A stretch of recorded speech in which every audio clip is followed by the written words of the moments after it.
Welcome to chess, ladies and gentlemen. Messiah, Akong, Mukita, Kang, Muli. All right, see, I got it. It took me a second. Kang Muli, yeah. It took me a second, but I got it. Nice to see you guys again. Kamusta, Maraming Salamat, Aking Magai Kaibagan for coming by, checking out my video. Appreciate it very much. This will be the last video today. My eye is killing me. And so, yeah, that's going to be all she wrote today. So it doesn't get worse. But anyway, I took this one from round 4. And it is game 1. Is it game 1? Round 4, game 2. So round 4, game 2. And it is the knockout round as well, between Teimour Radjabov and Wesley. So let me see here. Make sure. Bam. All right. So if you guys are ready, actually, real quick, media source, bam, hit that subscribe button. I now have 907 subscribers, so I just need 93 more. So hook me up with the subscriptions. Appreciate it very much, everybody. And salam to you. If you're coming from Azerbaijan, it is Kaksak Ol. Feel free to correct me if I'm wrong with that. But if you guys are ready, let's go ahead and get rolling. See what we have. We have d4, knight to f6. We got c4, e6, knight to f3.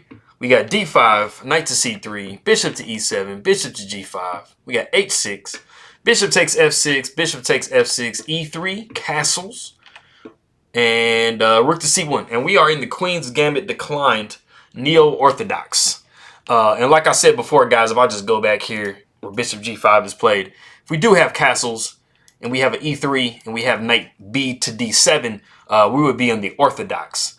So like right now, rook to c1, so we are in the Neo-Orthodox.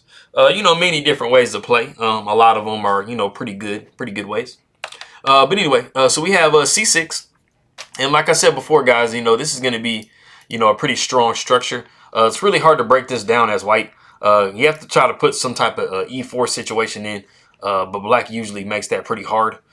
So we do see bishop to d3, knight b to d, or knight to d7, because there's only one knight, so you don't have to say knight b to d7. So we see castles by white. Pawn takes c4, pawn takes c4. We have e5, d5 by white.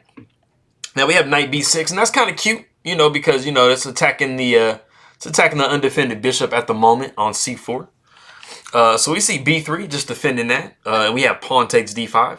Now something that I think that Wesley because right now the position is fairly equal, right? And so this kind of gives white quite a bit back, taking the pawn on d5. So I think that if he would have actually played bishop to f5, it would have given them a nice little advantage there. And then after something like rook to e1, you see bishop to g6, e4, and then rook would come to c8. And it just gives white, just a little bit more attacking, a little bit more aggressive play. But like I said, we do have pawn takes d5. We got knight takes d5, knight takes c4. We got pawn takes c4, and we have e4. Now e4 is the novelty of the game. If I think I remember correctly, I think bishop f5 might have been played before. I'm honestly not sure what was played before that. But yes, e4 is a novelty, brand new move, brand new game. Now, if you're just kind of comparing the two, black is doing slightly better, just because they do have the bishop pair, and this isn't a pretty open position. And then also, their structure is more intact. They have these pawns that are connected and these pawns that are connected. So as you see for white, they do have two isolated pawns. And so, it's just not looking as good for white. Not completely lost, but, black does have the edge a little bit here. So we see knight to d2. We see bishop to f5, and we have f3.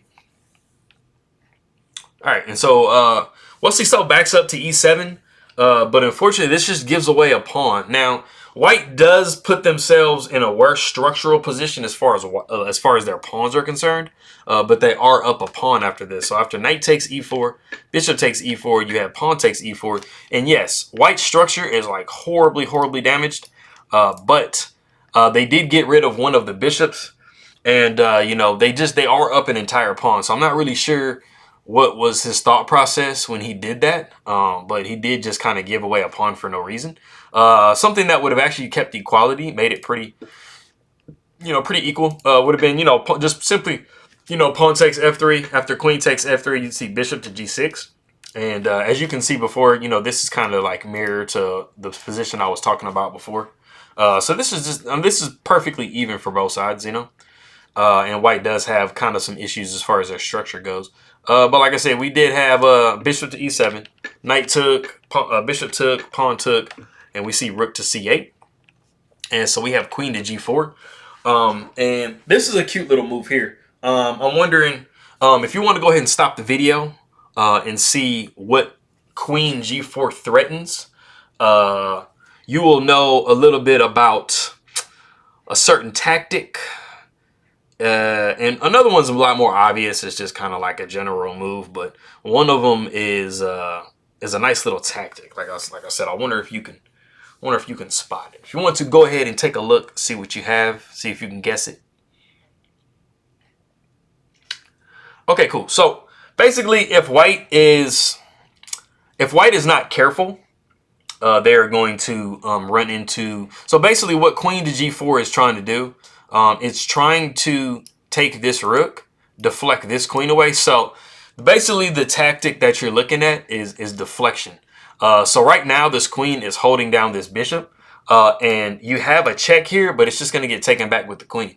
So what you're trying to kind of do is put a little threat on taking this knight rook on c8, deflecting the queen over, and then being able to take here with tempo, with the attack on the queen as well. So let's say, for example, black plays something, let's say just kind of careless or something like that or whatever. Like, let's say they play like a6 or something. You're just going to take here, and you're going to be forcing the queen to like kind of answer a bad question. Because, I mean, what are you going to do? You're going to move here.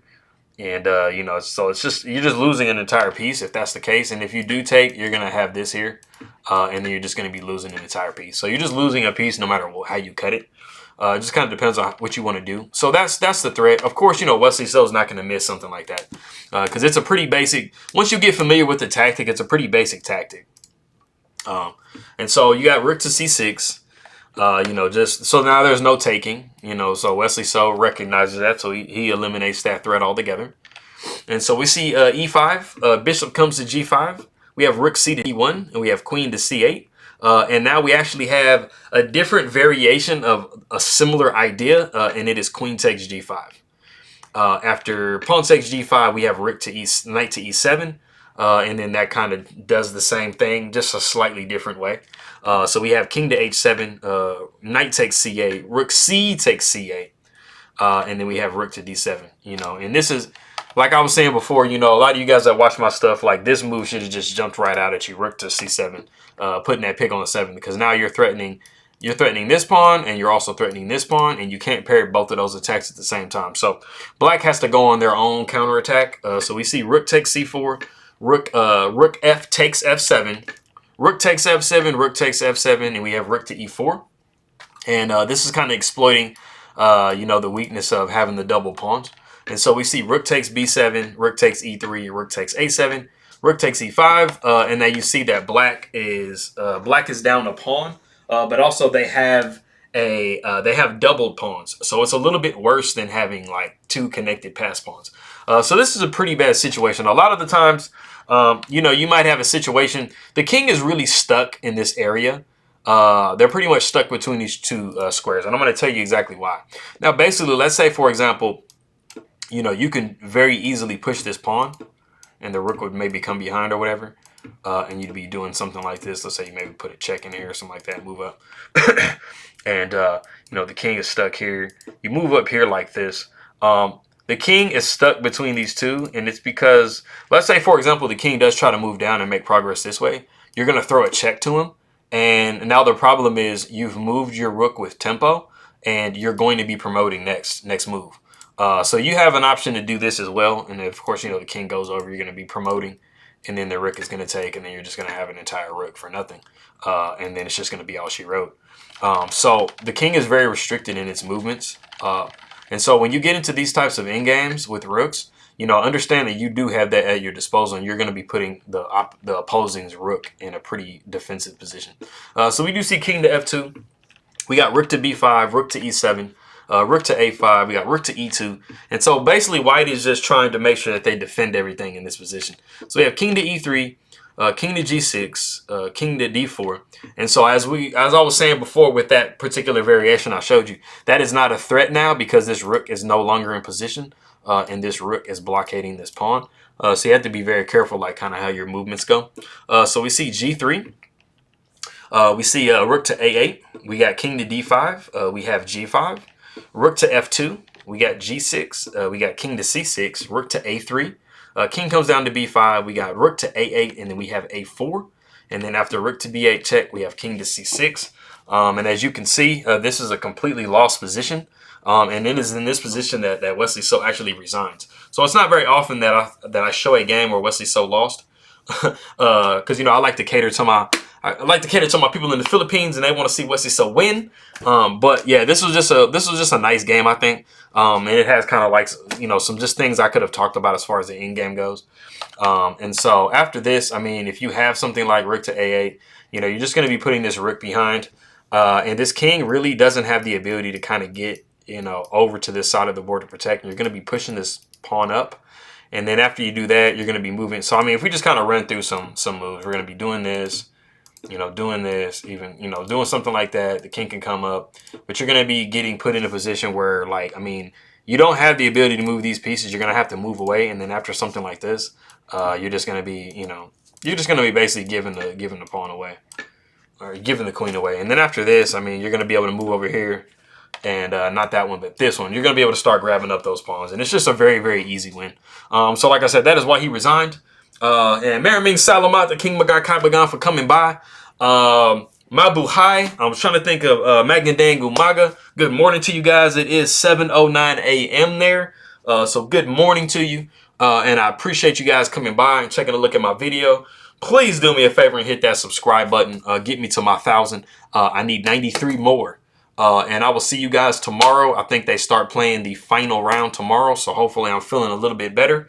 This is the most videos I've done since I've started feeling like crap. So trying to power through. And I will see you guys next time. Appreciate it very much. All right.